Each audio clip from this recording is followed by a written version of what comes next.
So Nick Rudow here on YouTube has started a thread response contest. He wants us folks in the vinyl community to show at least 5 albums that have cover songs that are better than the originals. Well, I'm going to show 10 because I'm an overachiever, I guess. I'm going to talk about those cover songs, mostly by metal bands, covering bands that may or may not be metal, and why I feel that they're superior to one degree or another. Stress on the word feel, and we'll get into the subjectivity of all of that later on. So, with that, let's roll the bumper.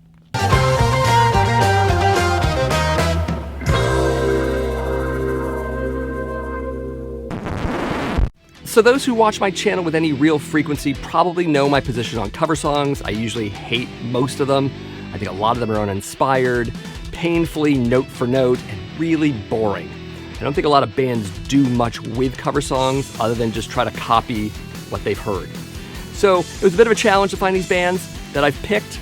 I do feel most of these bands add something unique to their versions, or they just have some sort of quality that elevate their version above the originals. So with that, let's get on it. Starting things off with Black Sabbath. This is their 1970 debut album, self-titled. Song, of course, is Warning. Great song. It was originally done by the Ainsley Dunbar Retaliation, I think back in 1967. This is obviously a few years later. The original version is a bit psychedelic. There's a lot of organ and kind of trippiness to it. Obviously, Sabbath's version is a little bit darker. It's a little bit slower. It's more Black Sabbath-y, if you will. I prefer it much more to the original. Of course, if you have the UK version of this album, you get 2 cover songs. There's also one by Crow. It's the song Evil Woman, not on the US version. And that's another cover song. It's okay. I prefer Warning to Evil Woman. It's just a thing. So anyways, Black Sabbath with Warning. Next up is Judas Priest from their 1977 album Sin After Sin. Of course, the song is Diamonds and Rust. Originally done by Joan Baez. Obviously, the original version is a bit folky. It's a bit singer-songwriter. It's very late into the period of time from which it came.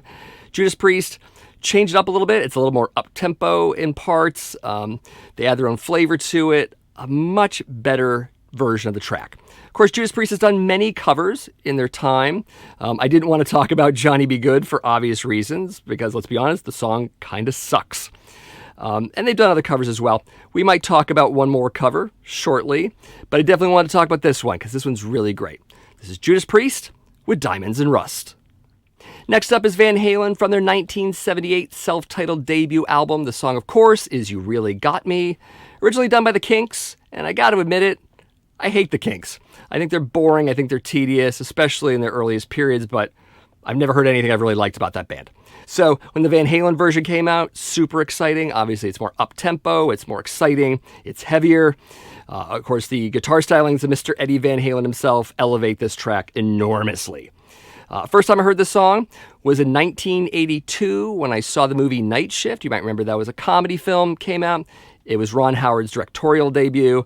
It's about 2 guys who work in a morgue, and they become pimps, and the hilarity ensues, as I've probably said before. Pretty excited about this song. Back then, and even now, I really love this song a lot. So Van Halen's done a number of cover songs. In fact, there are quite a few on Diver Down, which is an album I really can't stand. I tend to skip it when I pick my Van Halen albums to listen to, but I really feel there's something special about You Really Got Me. It's a really powerful track, and it eclipses all other covers done by Van Halen, hands down. Next up is another Judas Priest track, this time from Hell Bent for Leather, 1979. This is the Green Manalishi with the 2-prong crown, originally done by Fleetwood Mac. It's interesting the band Judas Priest has chosen to do cover songs from. The Fleetwood Mac version is Fleetwood Mac, and it's a band I'm not really all that interested in. What's cool about this cover, though, in contrast to maybe the Sin After Sin cover of Diamonds and Rust, is that Judas Priest are getting a lot heavier at this point in their career. So the version of Green Manalishi is even heavier than their version of Diamonds and Rust, like way heavier.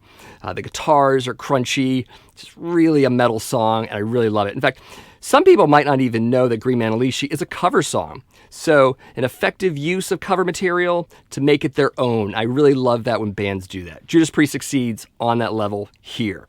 This is Judas Priest with the Green Manalishi with a 2-prong crown. Now, I know I'm going to get a lot of crap from you Beatles fans out there, by and large, but I gotta say, the Aerosmith version of Come Together is superior to the original. It's terribly true.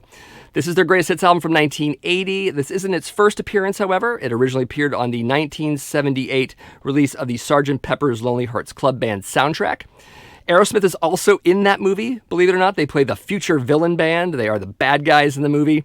They end up fighting Peter Frampton and the Bee Gees, which is effing amazing and perplexing at the same time. You should see that clip. You don't have to watch the whole movie, just find the clip on YouTube. It's fun. Steve looks like he's on the substances throughout the clip. I don't even know if he knows he's there, kind of a thing. So check that out. The thing I like about their version of Come Together, in contrast to the Beatles version especially, is that there's definitely sort of a swing and a groove to it. I think it's more emotional. I think John Lennon's delivery of the lyrics in the original version are kind of robotic by comparison. They're not heartfelt. I love the Aerosmith version. It just has more oomph and heart and soul and pick all those other words that make sense. So anyways, this is Aerosmith with Come Together. So some of you, maybe you're big Kiss fans, might not even know that there's a cover song on this record. Of course, Kiss have done cover songs, 2000 Man from Dynasty, and a number of others. King of the Nighttime World is a cover. Hide Your Heart is kind of a cover. But there is one on here. It's for the song Rock and Roll Hell, which was originally done a little earlier from Bachman Turner Overdrive, of all bands. The BTO version is very, very different. The lyrics are different. It's not as dark as this version or as slow as this version. Gene Simmons really makes it his own kind of song. It's comparable to War Machine on some levels. Also on this album. It fits on this album really, really well. Jim Valance was the guy who wrote the original with BTO. He also helped write songs for Kiss on this record, so he kind of brought that song over and they reworked it a bunch. Also, Bryan Adams has writing credit on Rock and Roll Hell, as well as War Machine. That's pretty interesting. Valance and Adams worked together a bunch, so that relationship is kind of known. So anyways, again, darker, heavier. You would never know it's a BTO song. At least somewhat BTO song. I mean, they did change some stuff around, but great song. Probably one of my favorite songs on Creatures of the Night. So there it is. Kiss with Rock and Roll Hell. Of course, it'd be incredibly difficult not to mention this album and the obvious cover song on it. This is Quiet Riot. The album is Metal Health. Came out in 1983. The song, of course, is Come On, Feel the Noise. Originally done by the band Slade. Of course, as we know, Quiet Riot did a couple Slade songs on their follow-up album, Condition Critical. They did Mama, We're All Crazy Now, which was also a hit. It's kind of interesting. But I like this cover of a Slade tune better than that one, quite a bit. Also, I gotta say, I find Slade kind of boring. By comparison even, or not by comparison, take your pick, I love the Quiet Riot version way better. It's heavy. I think Kevin DuBrow really puts in an amazing performance. He's really powerful.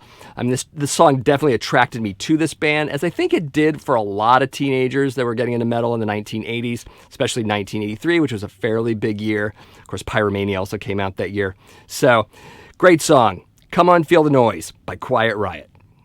Now, Metallica's done a lot of covers. In fact, they have a whole album of covers called Garage Incorporated, as well as an EP called Garage Days Revisited.